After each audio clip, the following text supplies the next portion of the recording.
پہاڑوں کی چٹانیں چیخ چیخ کر کہہ رہی ہیں کہ امیر المومنین حضرت عمر فاروق رضی اللہ تعالیٰ عنہ کا دور خلافت کس قدر حسین، عدل، انصاف اور انسانیت کی فلاح پر مبنی تھا۔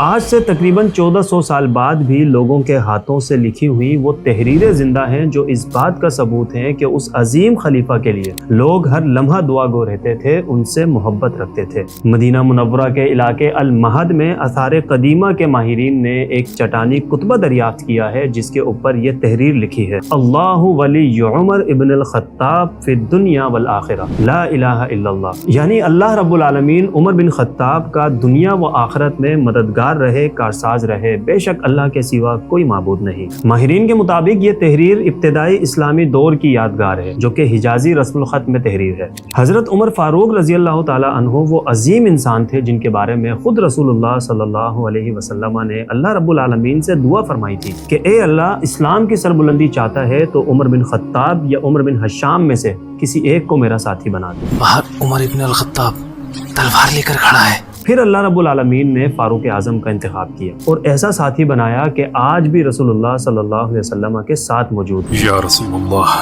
میں یقین لاتا ہوں کہ آپ اللہ کے رسول ہیں اور اس پر بھی جو آپ پر نازل ہوتا ہے۔ آپ کے قبول اسلام کے بعد مسلمانوں کو جو عزت، قوت اور استحکام نصیب ہوا آج بھی تاریخ کے صفحات بھرے ہوئے ہیں۔ احادیث گواہ ہیں کہ فاروق اعظم کا اسلام لانا امت کے لیے کتنی بڑی نعمت ثابت ہوا۔ عمر کیسے آنا ہوا؟ بتانے آیا تھا کہ میں مسلمان ہوں۔ کیا کہا؟ مسلمان ایسا مت کرو۔ کر دیا۔ حضرت فاروق اعظم کی شخصیت کا نمایاں پہلو خوف خدا تھا۔ رسول اکرم صلی اللہ علیہ وسلم کے بار بار جنت کی بشارت دینے کے باوجود بھی خوف خدا کا یہ عالم تھا کہ جب جب فکر آخرت پر یا عذاب قبر پر بات ہوتی تو فاروق اعظم لرز اٹھتے۔ حضرت حذیفہ بن یمان رضی اللہ تعالیٰ عنہ، رازدار صحابی،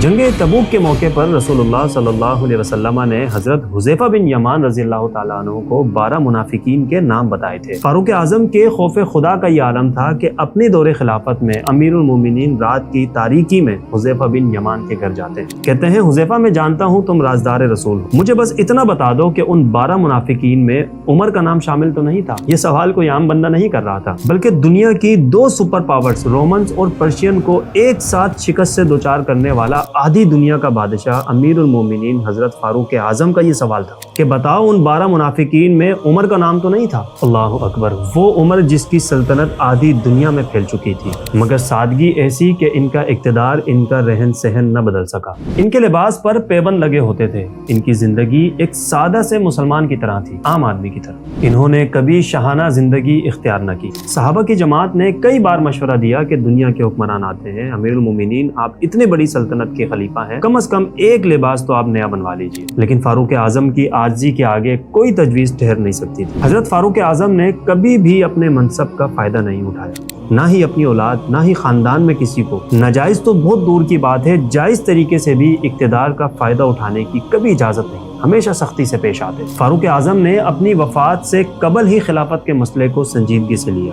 اپنے کسی بیٹے، بھائی یا رشتہ دار کو اپنا جانشین مقرر نہیں کیا، بلکہ اس وقت دنیا میں موجود عظیم ترین انسان جنہیں ہم عشرہ مبشرہ صحابہ کہتے ہیں، انہی کی 6 رکنی شورا کمیٹی بنا دی اور کہا کہ آپس میں مشورہ کر کے اپنا خلیفہ چن لینا۔ اب سوال یہ پیدا ہوتا ہے کہ اس وقت 7 عشرہ مبشرہ صحابہ زندہ تھے، آپ نے 6 رکنی کمیٹی کیوں بنائی؟ کیونکہ 7ویں جو صحابی تھے عشرہ مبشرہ، ان کا نام تھا سعید بن زید۔ چونکہ وہ فاروق اعظم کے رشتہ دار تھے، بہنوئی تھے، اس وجہ سے ان کا نام شامل نہیں کیا، کہیں لوگ یہ نہ کہہ دیں کہ عمر پر رشتہ داری غالب آ گئی۔ اور صرف اتنا ہی نہیں بلکہ اپنے سگے بیٹے حضرت عبداللہ بن عمر، جن سے متعدد حدیث روایات ہیں، علم و حکمت کے ماہر، ان کے بارے میں بھی کہا کہ عبداللہ کو شورا میں ضرور شامل کرنا لیکن خلافت کا اہل نہ سمجھنا۔ فاروق اعظم کی عاجزی اور سادگی اس قدر حسین تھی کہ ان سے محبت کرنے والے اپنی جگہ، ان کے مخالفین، ان سے بغض رکھنے والے بھی فاروق اعظم کی اس خوبی کو بڑھ چڑھ کر بیان کرتے ہیں۔ اقتدار کے معاملے میں ایسی غیر جانبداری، ایسی دیانتداری دنیا میں فاروق اعظم کے علاوہ کہیں نظر نہیں ہے۔ حضرت فاروق اعظم کے دور خلافت میں فارس کی ساسانی سلطنت کا خاتمہ ہوا۔ اس وقت کی سپر پاور رومنز جو کہ ناقابل شکست سمجھی جاتی تھی، ان کو جزیرہ نما عرب سے اکھاڑ کر پھینکا۔ اسلامی ریاست ایک عظیم عالمی طاقت بن کر ابھری۔ اسلامی فتوحات کا رعب اور دبدبہ اس قدر شدید تھا کہ جب بیت المقدس کی باری آئی تو فاروق اعظم نے بنا تلوار چلائے بیت المقدس کو اسلامی ریاست میں شامل کیا۔ یہی وجہ ہے کہ حضرت فاروق اعظم کے عدل اور انصاف کا اعتراف مسلمان کے ساتھ ساتھ غیر مسلم مورخین نے بھی کی۔ آج بھی دنیا بھر میں عمر کے عدل کی مثال دی جاتی ہے۔ مصر کا امبیسڈر حضرت عمر سے ملنے آیا، خلیفہ زمین پہ سو رہے ہیں، پتھر کی تکیا بنا۔ ارے اس نے مصر کی تلوار لے آ کے ان کے قدموں، بولے یہ بھیا خلیفہ، اتنی ایمانداری، یہاں دیش میں گاؤں کا پردھان 4 فارچونر سے چل رہا ہے، وہ خلیفہ سے کپڑے پھٹے ہیں، اس کے عید میں اب خریدنے کے لیے اپنے بچوں کے لیے کپڑا خریدنے کے لیے پیسہ نہیں، وہ جا کے اپنے خزانچی سے خلیفہ کہتا ہے کہ یار کچھ پیسہ ادھار دے دو تو میں اپنے بچوں کے لیے عید میں کپڑا خرید لوں۔ تو خزانچی کہتا ہے کہ اس کی گارنٹی دو کہ تم پیسہ واپس کرنے کے لیے زندہ رہو گے۔ تو کہا یار موت کی تو کوئی گارنٹی نہیں ہے، تو نہیں دیا۔ یہ ہے اسلام۔ کئی غیر مسلم ممالک تو ایسے ہیں جہاں پر باقاعدہ عمر لاء موجود ہے۔ غیر مسلم مصنفین نے ان کے نظام حکومت کو احتساب، عدل، انصاف اور عوامی فلاح کے اصولوں کی مثال قرار دے دیا۔ افسوس کی بات تو یہ ہے کہ جس شخص کے عدل، انصاف، احتساب، امانت، دیانت، تقوی، عاجزی اور خدمات کا اعتراف دوست دشمن سبھی کرتے ہیں، لیکن اس عظیم ہستی کے بارے میں آج بھی کچھ نام نہاد مسلمان بغض، حسد کی آگ میں اس قدر جل رہے ہیں کہ اپنی گندی زبان استعمال کرنے سے بھی نہیں کتراتے۔ یہ تحریریں جب سے دریافت ہوئی ہیں، بغض اور حسد کی آگ میں جلنے والوں کی تکلیفوں میں بڑا اضافہ ہو گیا ہے۔ کہتے ہیں کہ کتابوں میں جگہ نہیں ملی تو جھوٹی تحریریں بنانا شروع کر دی۔ ان سے بس میں اتنا کہوں گا کہ صحابہ کرام کی شان بیان کرنے کے لیے قرآن و سنت کافی ہیں۔ فاروق اعظم کی اگر بات کی جائے تو بے شمار احادیثیں موجود ہیں جو ان کی شان بیان کرتی ہیں، بلکہ قرآن پاک خود ان کی شان بیان کرتا ہے۔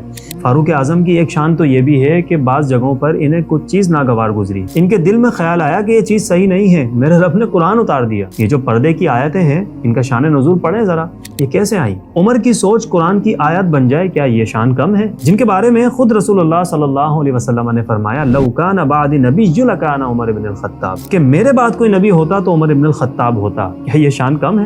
دیکھیں سیدنا عمر فاروق رضی اللہ تعالیٰ عنہ نبی تو نہیں تھے، لیکن اللہ تعالیٰ نے انہیں نبیوں والی سیرت اور اخلاقیات اور ویژن دیا تھا۔ انٹلیکچوئل لیول ان کا جو ہے وہ اس لیول کا تھا، اسی وجہ سے اللہ تعالیٰ نے انہیں رسول اللہ صلی اللہ علیہ وآلہ وسلم کی دعا کے بعد اسلام کے لیے قبول کیا۔ اور جامعہ ترمذی میں حدیث ہے کہ میرے بعد اگر کوئی نبی ہوتا تو عمر ہوتا۔ جو لوگ فاروق اعظم سے بغض رکھتے ہیں، حسد کرتے ہیں، نازیبا زبان استعمال کرتے ہیں، انہیں بھی اللہ سے ڈرنا چاہیے۔ آج تک دنیا ایسا بادشاہ نہ دکھا سکی جو 22 لاکھ مربع میل پہ حکومت کر کے مسجد میں جھاڑو دے رہا ہو۔ پھر اس دنیا نے وہ وقت بھی دیکھا کہ جب ایک مجوسی غلام ابو لولو فیروز نے نماز فجر کی حالت میں امیر المومنین پر قاتلانہ حملہ کیا۔ بیاییم زیارت حضرت ابو لولو سلام الله علیه در شهر کاشان. ابو لولو پاشو به کشغل داره، ابو لولو پاشو به کشغل داره، بزن ریشه کم کن سعودی حالا۔ اس زہر آلود خنجر نے آپ کی آنتیں تک کاٹ ڈالی۔ اتنے شدید زخمی ہونے کے باوجود بھی حضرت فاروق اعظم رضی اللہ تعالیٰ عنہ نے امت کے معاملات، خلافت کا مستقبل اور مسلمانوں کی بھلائی کے لیے اپنی آخری نصیحتیں شروع کر دی۔ آپ اس حملے کے بعد چند روز تک زندہ رہے، پھر اپنے رب سے جا ملے، مگر جاتے جاتے امت مسلمہ کو انتشار سے بچا گئے۔